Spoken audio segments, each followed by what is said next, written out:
All right, so it looks like we got a new report out this morning, a couple hours ago. And so what's going on is it looked like Kiev was pretty screwed. They were being encircled from like four different directions, like west, south, north, east. And so I definitely thought, like, I was like, man, they're fucked for sure. There's no way they're going to be able to hold off. I thought, I honestly thought Zelensky would have been dead by now, because I thought that, obviously Putin needs to take him out because he needs to put his own government in. But I didn't think they would be able to last. So I'm surprised to wake up this morning to, oh, they're actually still, they're still standing, they're still going. And so there's a report from the U.S. It says, Kiev battle, latest updates is Russian forces, quote, frustrated by determined resistance of Ukrainian forces, U.S. says. President Volodymyr Zelensky told Ukrainians we've derailed their plan. It says Russian troops are becoming increasingly frustrated by the determined resistance of the Ukrainian forces, the U.S. has said, after Kremlin soldiers failed to capture Kiev on Saturday. The Ukrainian armed forces said there were heavy battles ongoing in parts of the capital this afternoon, while active combat was taking place in some streets. At least 2 people were killed after an airstrike hit an apartment building in Kiev overnight, while 6 people were seriously injured. But Russian tanks have so far failed to enter the city center as Ukrainian forces continue to mount a significant resistance. A senior U.S. defense official said Vladimir Putin's troops are becoming increasingly angry at what the White House believes is a viable defense from the Ukrainian forces. We know that they have not made the progress they have wanted to make, particularly in the north. They have been frustrated by what they have seen as a very determined resistance, the official said. It has slowed them down. And so it says estimate is pretty crazy. It says an estimated 3,500 Russian soldiers have been killed, 200 taken prisoner, compared to 198 Ukrainians being killed by Russian forces, and further 1115 being wounded. I don't know if that 1115, if that those numbers are, if the Ukrainians are soldiers or not. I'm not sure. It's not, doesn't make it 100% clear. But if that is soldiers, I mean, that'd be pretty surprising, because you'd have a lot more Russian deaths, maybe because they have higher numbers, but still, the Ukrainians are just so outnumbered. I'm just really surprised. It says Riho Terras, a member of the European Parliament and Estonia's former defense chief, added that Ukrainian intelligence suggested Mr. Putin is furious at how the past few days have played out. He definitely has to be. He thought that the whole war would be easy and everything would be done in 1 to 4 days. If Ukraine manages to hold the Russians off for 10 days, then the Russians will have to enter negotiations. In a speech to the Ukrainian public this afternoon, President Volodymyr Zelensky said, we've derailed their plan, adding that troops had so far succeeded in slowing the advance of Russian tanks into the city.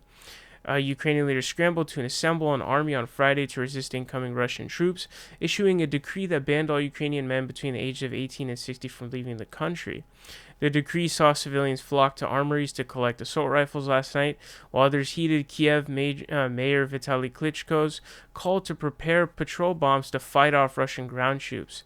So I'm not like a war expert or anything, but apparently tanks are really, really tough to maneuver, like in urban areas. So it's been pretty tough for them to get tanks through. It says, however, he warned the Ukrainian army needed international assistance and issued a plea for people from abroad to join the fight directly. So I guess they're inviting people to actually literally fight physically in favor of Ukraine. I don't know, you can maybe think of like, the fight against, the Soviets in Afghanistan, where it's like a bunch of people from the Arab world are coming to fight the holy jihad war, that kind of thing, I guess. Just obviously in a different, nationalist sense. Says UK Ministry of Defense said today that the bulk of Russian forces are now around 19 miles from Kiev city center as they continue their advance towards the capital. And so, essentially, what I think is going on here is already this has been a failure, I would say, the fact that it has not been taken over. I think just the simple fact that they made it through the night and the day, I think is huge. Them making it through last night, I think, was a huge deal. The morale seemed really low, in my opinion, from Ukrainian forces. I was definitely looking at it as very grim. I was like, especially Zelensky was saying, this might be the last time you see me alive, which means, they're going to take over and I'm dead. So I thought it was over last night. I didn't think they would make it another day. So just the fact that they've survived that other day is a win in and of itself. And now I'm thinking the Ukrainian forces are probably having even higher morale, and they're probably bolstered by this, by like, oh shit, like we're surviving still. And so I think, this is the situation. So I've done more reading. I've done a good amount of reading on the situation, some of the history going into it. But like that speech that Putin gave like 5 days ago, he was essentially saying that he doesn't believe that Ukraine is a real country. He believes that it was just created, even though it has like a very vast history. It was split between the Russian and Austro-Hungarian Empire, but they weren't able to gain their independence because they weren't able to beat them. But basically, what had happened was Lenin had this really big issue that he had to deal with after the revolution, the Red Revolution he had to deal with, which was, okay, these other countries, he was constantly talking about how the Russian Empire had, had all these different, Baltic nations and these different surrounding nations. So, Georgia, Ukraine, these kinds of different areas. Under its empire, and he was constantly talking about removing them from Russia's prison. I forget what the phrase he used, like prison control or something like that. And so he had to figure out how to do this, because like places like Ukraine and Georgia, they wanted to be independent nations. They are independent people. They are not Russians. Ukrainians are not Russians. They never have been Russian, and they never will be Russian. Ukrainians are Ukrainians. And so essentially what had happened was Lenin, because he wanted like a worldwide revolution, went with the federal, or like the Soviet Union is supposed to be a union of a bunch of equal countries, right? So Ukraine is supposed to be its own country, Russia is its own country, right? The Soviet Union. Putin did not like that, and so gave some land to the Ukrainians. I'm trying to think which part of the land. I don't know if it was. I know that Khrushchev gave Crimea in like 54 to Ukraine. Stalin ended up giving like Lviv, which is part of Poland, and I think some of the other western areas. And so maybe it was some of the middle. I guess it would have to be like the middle area that was given by Lenin. But essentially, it was an attempt to build a connection, foster a connection between the Ukrainians and Russians, because they were more independent and there was no real way to just completely take them under. And it was instead a plan to be like, okay, maybe we can become really close, kind of thing. And so Putin didn't like that. Putin is not attempting to go back to the Soviet Union. He's actually trying to go back to the days of the Tsar and the Russian Empire. So he doesn't like that Lenin killed the Tsar. He doesn't like Lenin and Stalin, and Stalin giving up the westward parts that used to be. I think Lviv was part of Poland, and I don't know if any parts of. I feel like some parts of Germany went, but I don't know if that's true. I forget. Khrushchev gave Crimea in like 54.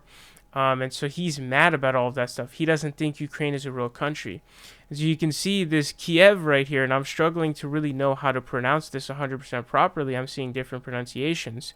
But it's like this KYIV is different from the KIEV, which is the Russian spelling. So Ukrainians have their own language, and under Stalin's tenure, he essentially did a genocide against the Ukrainians. Something like 3 million plus people, I think estimates range between like 3 and 13 million, starving from a grain famine that was, at least partially intentional on the part of Stalin. It killed a bunch of Ukrainians, like, those millions.